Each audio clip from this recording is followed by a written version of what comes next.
Okay, it is my turn to take over the Critical Role Instagram in anticipation for the finale of Chapter 2 of Candela Obscura, which is happening tomorrow. It's the morning after Halloween. I'm not ready to say goodbye to it yet. Also, I'm jet lagged as f***. So, let's do this. Okay, slowly starting to feel like a person again. Took a shower.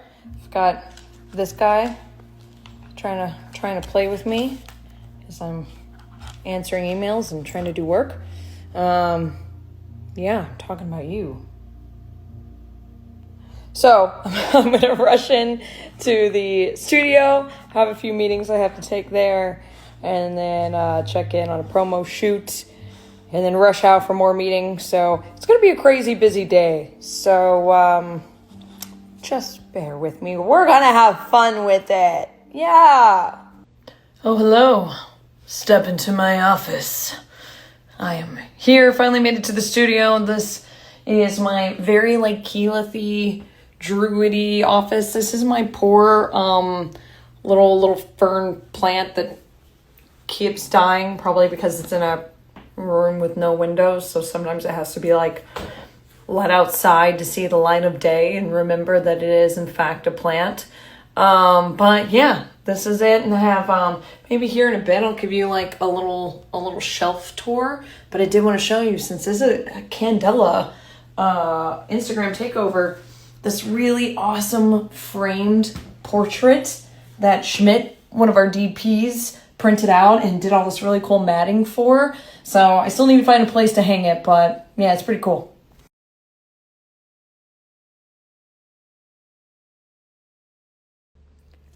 Coffee number 2 of the day. That's right. Jet lag ain't got shit on me. Can't keep me down, jet lag, can ya? Nope. So while I have a quick moment, as promised, I thought I would shout out a few things that I have on my shelf in my office. It is a little sparse, but I'm also trying to not overload it, so I have, room to add things. But this I love so much. This was a gift from the Midst Trio, third person, when we brought them on. It is a little in-world certificate that is a recognition of my valor and the achievement that I've made within the trust. So that was super amazing. Look at this cutie little Omar that a critter gave me at one of the cons we were at recently. I also love this mixtape version of Jester from the Mighty Vibes that we did back in the day. My bow figure and my bow character sheet. And then, of course, all the Pop Final figures. One more thing that I have to shout out. This is super important. This is my unsung hero belt that I got for, I call it my Rocky Balboa award from Creator Clash. So that's here, living on my shelf. But then in addition to that, all the producers got together and got me my own little trophy with this super sweet little card of them all, saying how proud they are of me, and it may have made me cry. It was super sweet. So I love my producers. They're just the best. So y'all, I'm going to take a quick second while we are in between shots on this promo, but I wanted to show off a little bit of the Candela set because I have that power. It's really cool, and I just wanted to show you. So one of my favorite things about it is we used forced perspective to make everything look way deeper than how deep the set actually is. And one of the tricks that we use in set dressing, if you can see the wallpaper, it gets progressively squished and thinner as it goes back, so that it just adds to that feeling of it being way deeper than what it actually is. In addition to, let me not ruin it, in addition to the entire thing having this pitch to it. Pretty cool. Another fun thing to show off on the Candela set, since everything is very thematic, revolving around lighthouses, these little lenses, these pieces of glass that we have in this set are actually Fresnel lenses, like vintage Fresnel lenses, like what they used in lighthouses or like lanterns back in the day. And it's got these ridges in the glass, and that allows it to refract the lantern light and expand brighter and in more of a cone than what it normally would. So I just love the fact that we have actual vintage Fresnel lenses as a part of our set. Little Easter egg for you.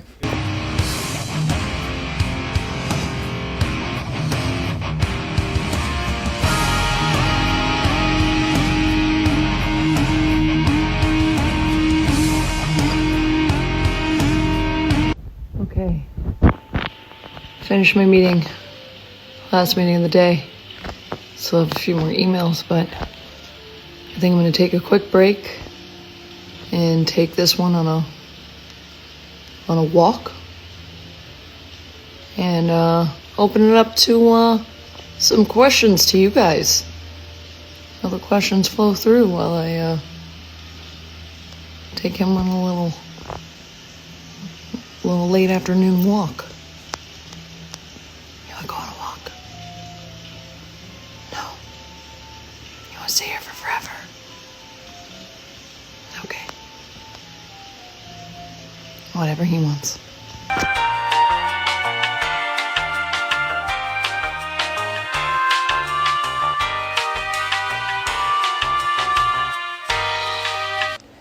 Okay. Yeah, my day was pretty hectic. Good. Can't complain. But damn. It's about 6 o'clock. Opened myself a White Claw. Gonna answer some questions. And probably pass out early. Thanks for asking, though. Don't judge me for the White Claw. It's probably the most hipster thing about me. That and the fact that I like to collect vinyls. And that I play Dungeons and Dragons on the internet for a living. And I have a corgi. Fuck, am I a hipster? I'm seeing a lot of this question, as well as what made me want to play an older character. And honestly, one of my biggest concerns was I wanted to make sure Aunt B didn't come across as a joke. I wanted to be earnest with her. But I also just kind of wanted to explore that, as an actor and a player, is someone who is wizened because of all of the things that she's experienced throughout the years. But really, so much of the decision truly is informed by the session 0 in the group character creation process. And when I was seeing everybody else build these kind of like young soldier boys, I was like, oh, these boys need a mommy figure. Let's try it. This is from Hedges Jonah. So I genuinely do love when I get to go to some pretty extreme places with my players, my fellow players at the table. And it really does take an immense amount of trust to go to some dark and daring places. For example, that moment between Aunt B and Brennan, between me and Brennan in episode 2 was incredible. And it's because you have that level of trust at the table that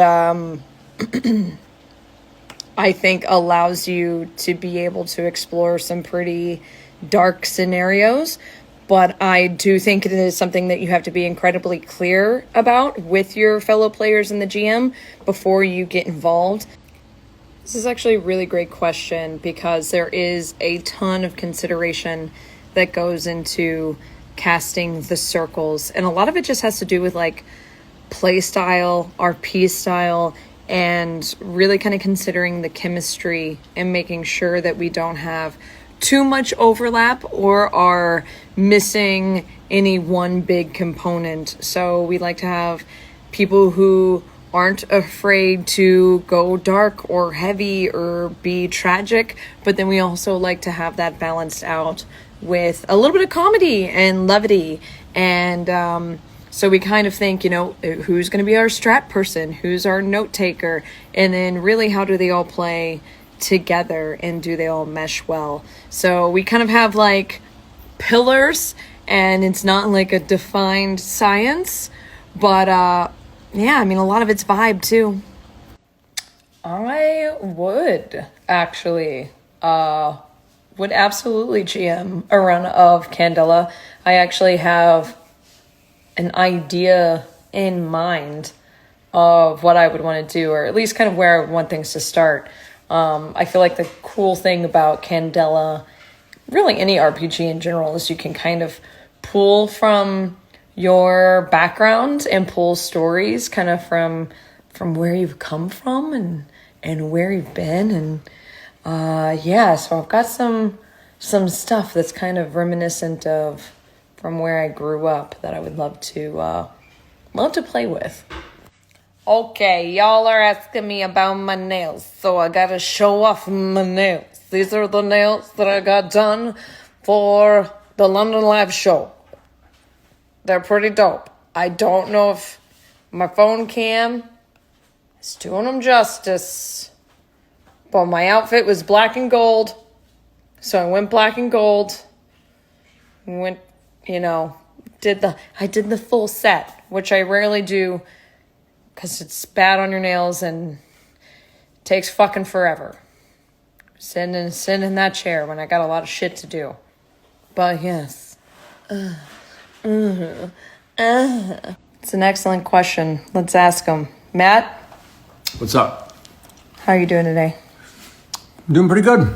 Been a busy day. Got a lot of work done. Some recording sessions. Got some emails still to do. Got some notes to finish. Go play with Omar for a bit. I'll get dinner here in a little bit. Eating leftover Halloween candy. Frozen Kit Kats, by the way. Absolutely amazing. It's true. I'll give y'all one guess as to who asked this question, and it's not Sam, Liam, Laura, Ashley, Taliesin, or Matt. I really love this question. So I love horror as a genre. I think it is a fantastic medium to deliver social commentary and explore the horrors of society in very esoteric and metaphorical ways that a lot of other genres don't necessarily easily lend themselves to. Of course, obviously, there's plenty of social commentary in pretty much any genre, but I like the way in which horror allows you to be literal, if not direct, in some of the ways that it explores the things that genuinely terrify all of us as we go through our day-to-day lives. So yeah, and of course, as they always say with horror, the monster's always worse in your head as opposed to if you see it. So it's just great.